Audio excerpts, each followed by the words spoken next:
Brides and grooms are crazy, right? I mean, they're crazy. They don't know what they're doing. They don't know what's going on. They're rude to us on a regular basis because they think they know better. Hi, it's Bill.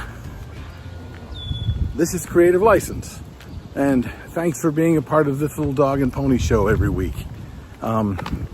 Today and every time, our sponsors include Electro Voice, Promo Only, Perfect Portals, Disc Jockey News, and DJ Event Planner, and of course me, my workshop, The Entertainment Experience.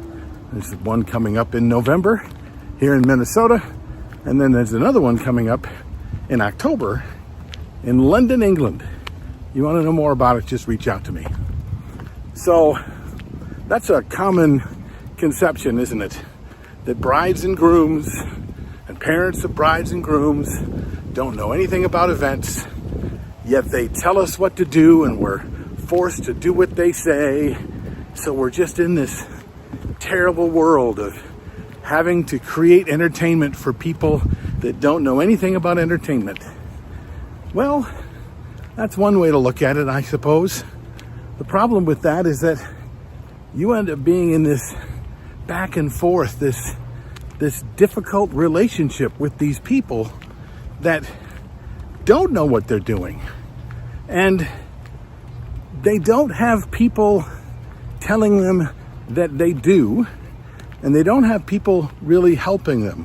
All they really have is people judging them about all the things that they're doing, all the ideas that they have, all the people they've hired.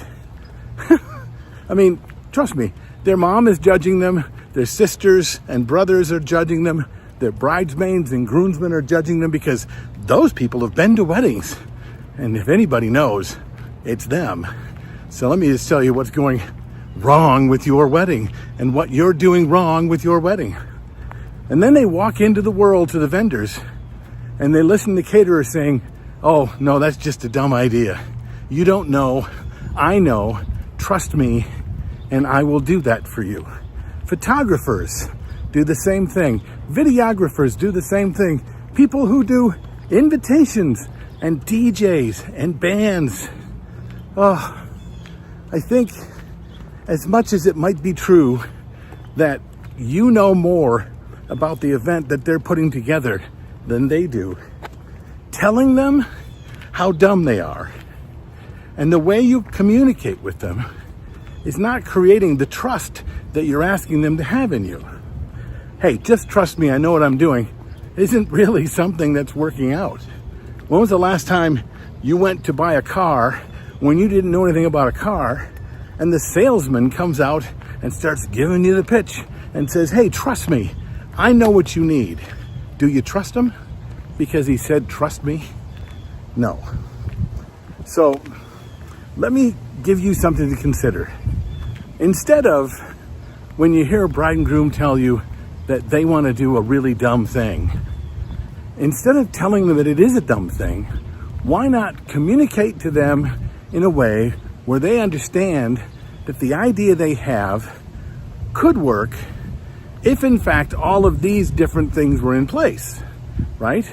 I know that I could make this happen for you, but this would have to happen, and that would have to happen, and this would have to happen, and that would have to happen. And if you do it this way, the way you're thinking about, well, then this would happen. Show them the difference between their idea with you handling it and their idea with them in charge of it. Have them imagine the outcomes. And an expert would help them to understand that, as opposed to make them feel badly because they had an idea that's difficult. There's really not any bad ideas when it comes to events. It's just bad execution. People try to execute these things poorly, and then they don't work out well because an entertainment professional did not help them put it together.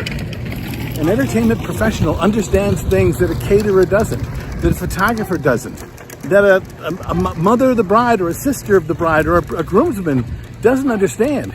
You understand all the things that need to be in place for the timing to be right, for a thing that you're going to do for them to work out well in front of an audience. If you don't, then I think that's an area of study that you should take on. I do know that there's a lot of people with creative ideas that kind of just throw them at a wall like a handful of spaghetti and hope that one of the noodles stick. An entertainment professional, someone who's been there, someone who's studied this, understands that if something is done a certain way, a certain outcome will appear. Otherwise, you're just throwing an idea into a room and hoping the audience will love it.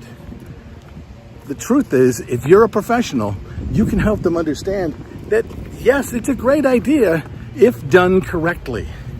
If that's the way you communicate, that begins to create trust in them. And the next time they have an idea, they just say, I have an idea. What do you think? As opposed to, you have to do this and I'm going to blame you if it doesn't work out. What do you think about this? I know you have some opinions. Write down your comments below. Until I talk to you next time, this is Bill, and this is Creative License.